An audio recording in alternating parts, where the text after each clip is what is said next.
Welcome back. In this series of videos, we're working through the process of creating a solid foundation for a new database. As you recall from previous videos, the foundation for a house must be solid in order for it to be stable and secure. The foundation for a database must be solid in order for it to be stable and secure. The foundation of a database is a set of relational database tables. I'm following in general the ideas or the principles of normalization, but I'm going to try to explain those principles in lay terms so that you can understand the thinking behind how those principles apply to your tables. We're working with a demonstration database modeled after my own customer time and billing database. In the previous video, we created one table. Let's look at how that table is set up. Need to adjust the size of the table here. Move these up slightly so we can see them all on the screen. Okay.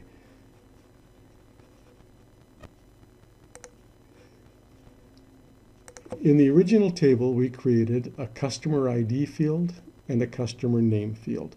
And I told you that the customer ID, which is based on the auto number data type, is the primary key for this table. It has certain properties that make it work as a primary key. It is designated that according to the database, and that's an attribute we apply to that field. It must be unique. No customer ID can be duplicated within a table. And it should not be null. In other words, we do not want to accept nulls into our customer ID, which is the primary key, because then we have no way of knowing how to relate other entities to that. You recall I used this notation to sort IDs for the primary key, or excuse me, indexes for the primary key to the top. This is what's called a surrogate primary key. Surrogate primary keys are one of two main branches of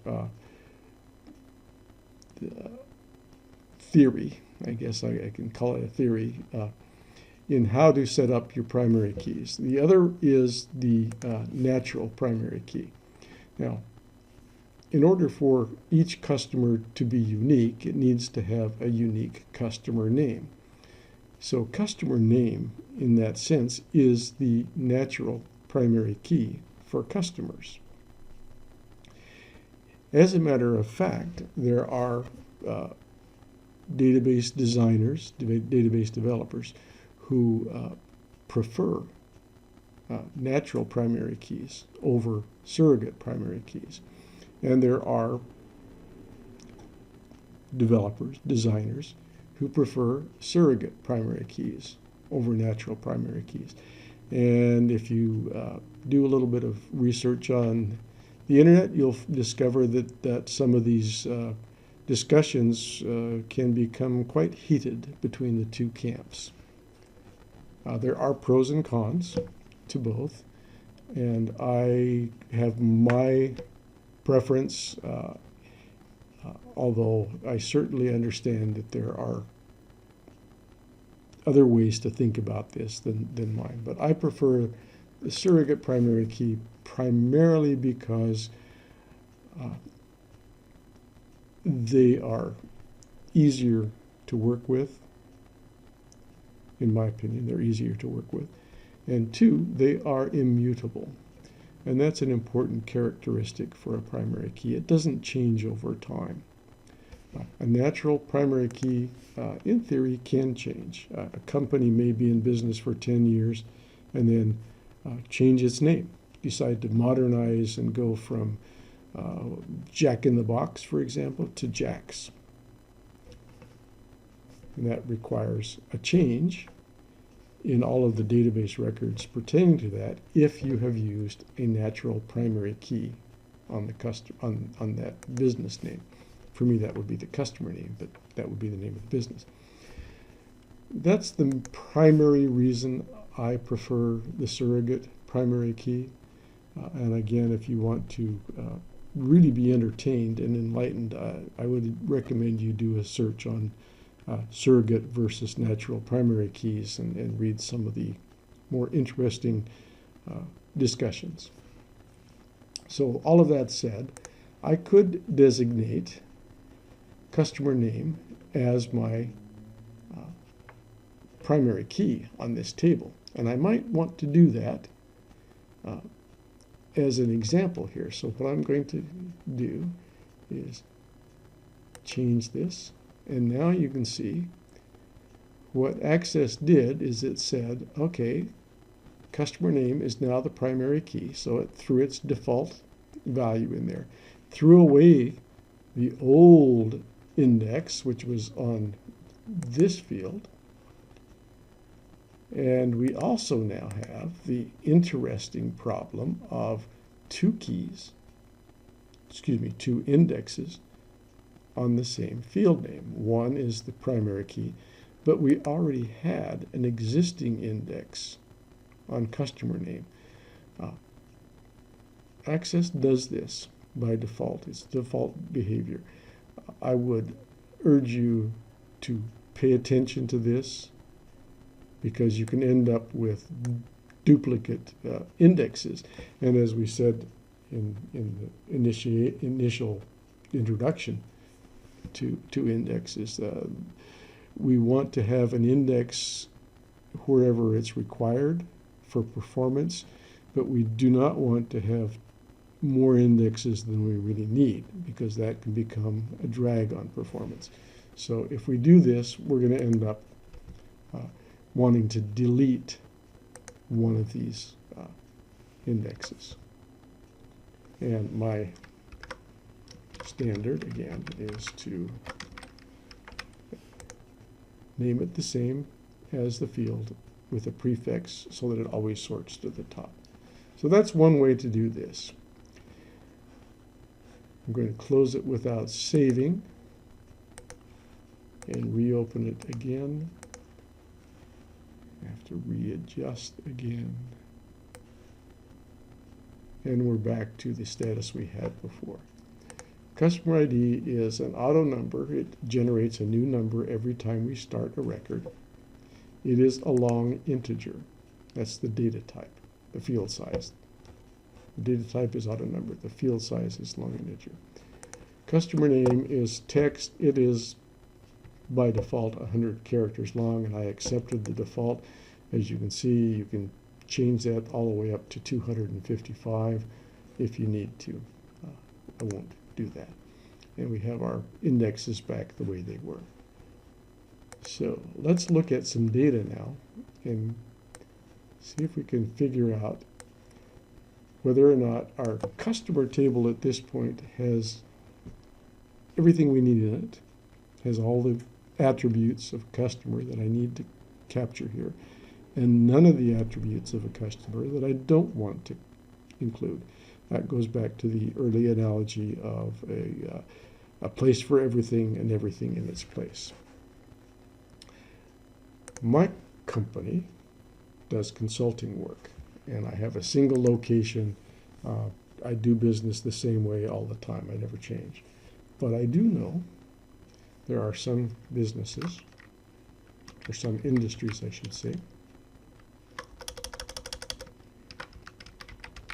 for whom that isn't necessarily the case. And I'm going to give you an example.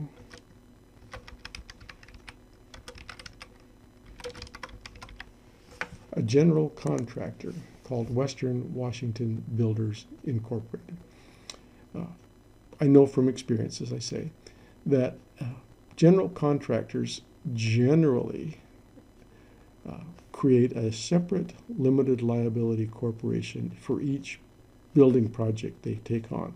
So if it's a general contractor, for example, building residential subdivisions, they will form a limited liability corporation just for that subdivision. And let's call it Rainbow Heights LLC. So while they're working on the Rainbow Heights subdivision, they'll do all work under that Rainbow Heights LLC. And that's for legal and tax purposes. Liability is the biggest issue there. When they finish that subdivision, they move on from Rainbow Heights to Rainbow Crest. They form a new LLC called Rainbow Crest LLC. And in this way, they segregate all of the business pertaining to each of their projects into its own entity. When I do contracting work for them, I need to know, am I doing work for Western Washington Builders Management Company, Master Builders? Am I doing work for Rainbow Heights? Am I doing work for Rainbow Crest? So we need to have some way to track those DBAs, or doing business as designations. One way to do that might be to create new fields. I could say, for example, DBA1, and we'll make that 150 characters long, just to have an example of a different field size. We'll make DBA2, again 150. And now I have a place to put my two DBAs.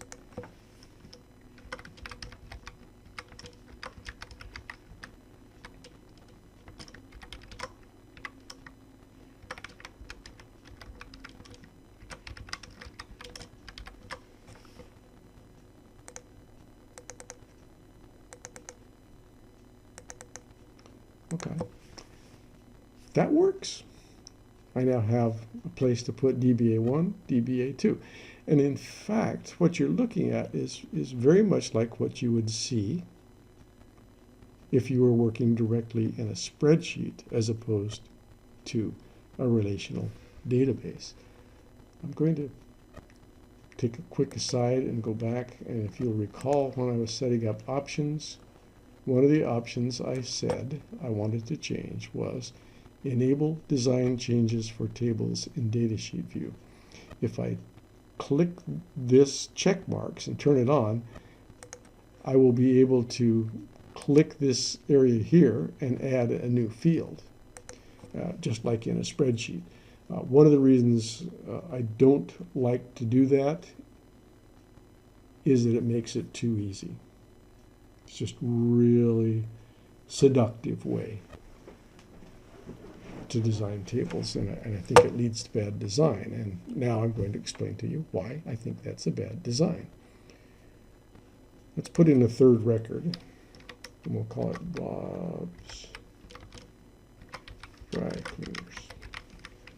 Now, Bob has been the sole proprietor doing business in the same building in the same location for 20 years. And with any luck at all, he'll be there for another 20 years. He's not going to change the name of his cleaners because that's how all of his customers know him. They know how to find Bob's Cleaners. He has no DBAs. I have no DBAs. So what you're looking at here now with 3 records is a typical spreadsheet style table with holes in it. There's one hole here, one hole here, one hole here, one hole here. As a matter of fact, between these 2 columns, there are twice as many empty fields as there are populated fields. This is generally considered to be a bad design, and it's often referred to as a spreadsheet design And if you hear that term used in reference to a poorly designed table, that's what we're talking about. By combining DBA and DBA with numbers, we're able to accommodate 1, 2, 3, 4 DBAs, but we also end up with this sort of Swiss cheese look in our tables. Not only that, at the end of the Rainbow Crest subdivision, we're going to have to go back and create a new table, or excuse me, a new field.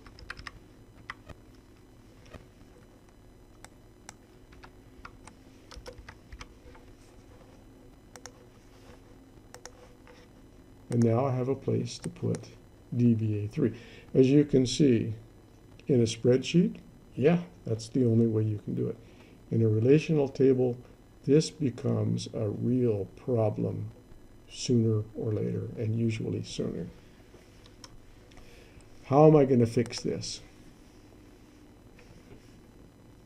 Let's talk about what we can do. We can continue to expand an already shaky foundation, an already shaky table design, or we can step back and say, okay, what does good database design tell us?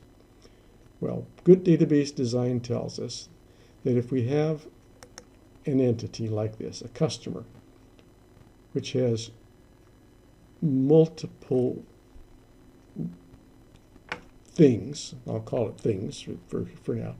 We have a single entity which has multiple things related to it. We want to design that as two tables, one for the thing and a second table for the related items. In this case, customer and all of their DBAs. So let's do that next. So minimize this to get it out of the way and create a new table. And very quickly run through the process. I'm going to start out with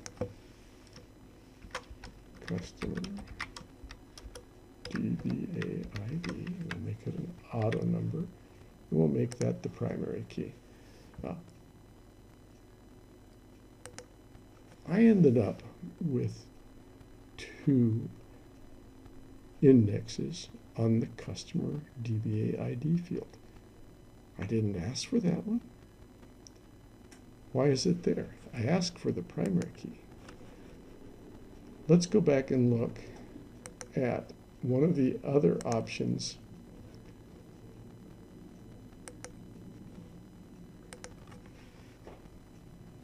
for creating new objects in Access.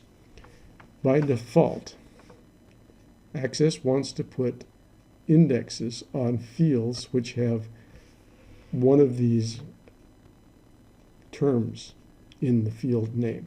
So if the field name contains ID, create an index. If it contains the term key, add an index. In fact, I have a screenshot from the help file which explains this. As the screenshot shows, one of the properties you can set is whether to auto-index on import or create. And either the beginning or ending characters of a field name will trigger the auto-index. So if it starts with an ID or ends with ID, it will create an index. The same for key, code, num, and so on.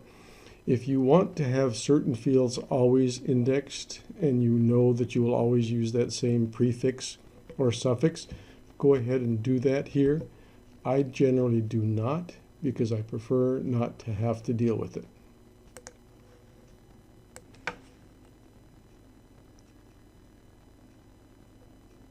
Okay, let's come back. What I do when I create a new database is I remove those because I want, again, I want direct control, as much control as I can have over how my tables are set up.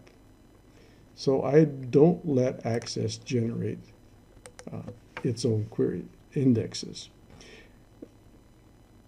We also talked about the fact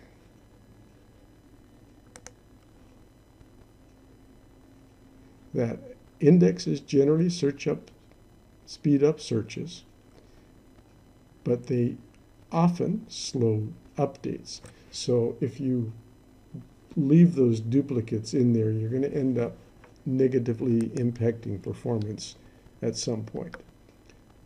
So again, following my typical pattern, I'm going to make this customer DBA ID, and I'm going to prepend it with the underscore. Now I need a way to relate these DBAs to the customers. And the way I'm going to do that is to repeat the customer ID in this table. I need to make it the same data type so that it matches the auto number in my primary key. And I'm going to call this a foreign key.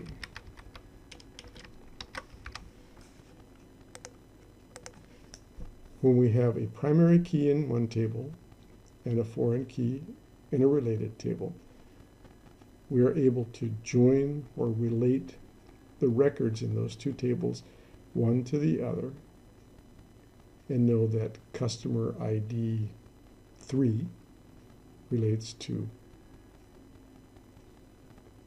customer ID 3 in this table.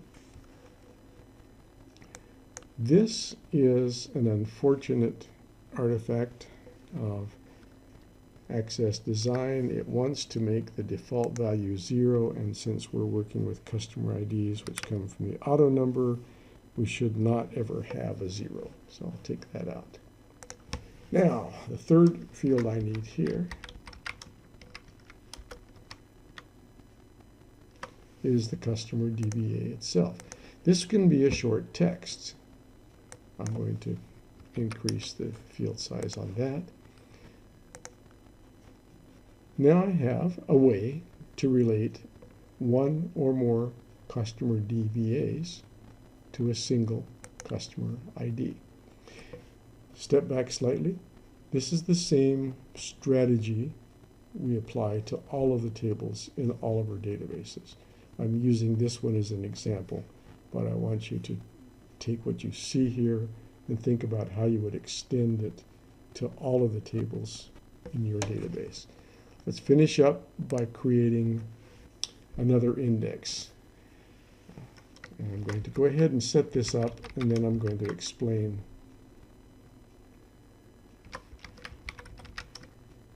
what it is.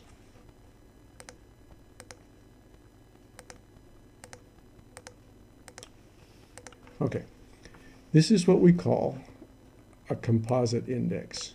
It's called a composite index because it involves two fields in the table. It involves customer ID and customer DBA, and give it a name that sort of reflects that.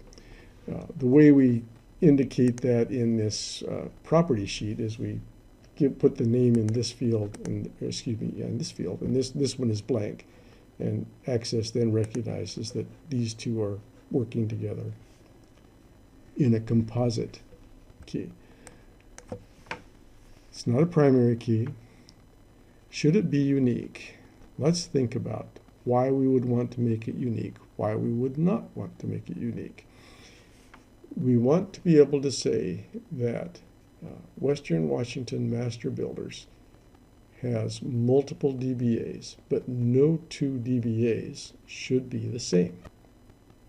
They shouldn't be able to create Rainbow Heights LLC over and over and over and use that for the name of different limited liability corporations. Legally, that wouldn't work. And for our database purposes, it definitely wouldn't work. So we do want to say for each customer, we can have only one instance of the customer DBA. So we'll make this a unique field. And now, Access will not permit us to use the same combination of customer ID and customer DBA twice. I'm going to save my table, and we'll call it table customer DBA. Change to datasheet view, reopen my customer table, and now I can start to put records into this table based on what I see here. Now, give me a second to adjust this slightly so I can work on a single screen. So I'm going to take the customer ID, which is the primary key, and I'm going to put it here. So now, anything I put in this field will relate back to this customer. Let's put DBA1 there.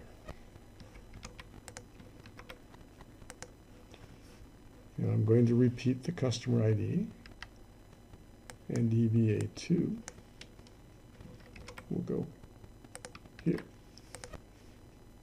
So now, Western Washington Builders, customer 2, has 2 related DBAs. Instead of having to add new fields every time they create a new LLC, I simply add an additional record. The saying here is that records are cheap, columns are expensive. It's a lot easier to add 1 new record or 50 new records than it is to add 1 new field or 50 new fields.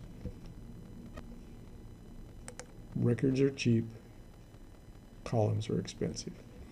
Let's illustrate the impact of that unique index. If I try to put in the same customer ID and duplicate the DBA, Access says, no, no, no, no, no. You're going to duplicate values in the index. Can't do that. Notice also that Access has started the record. It's not saved, and it's burned that primary key value. If I click escape, say, oops, that was a mistake, want to do this. Now I have lost primary key 3 from this table. It's gone forever, won't come back. This is another advantage in my mind to using surrogates, and particularly the auto number, is that it doesn't matter if you have 124 or 12700. As long as we know that 2 always goes back to this customer, the actual value of these key fields is irrelevant. And I should get another error. Oh, let me put in a null customer DBA. I must have forgotten that property. And we'll call this one Rainbow Bridge. Let's see. So regardless of how many times Western Washington Builders creates a new DBA to do a new subdivision, our task is really simple because all we have to do is add an additional record here, and away we go. So let's stop here. That's a good introduction to the next step. In the following video after this one, we'll go through the process of formally telling Access this is how these 2 tables relate. At this point, we've set up the framework, the structure. We've got the filing cabinet there. In the next step, we're going to tell Access, create the relationships. This belongs to this. We're going to create the system by which those relationships are defined and maintained. Thanks for watching. If you like what you saw, please come back and visit us soon. Subscribe, and we'll see you next time. Thank you.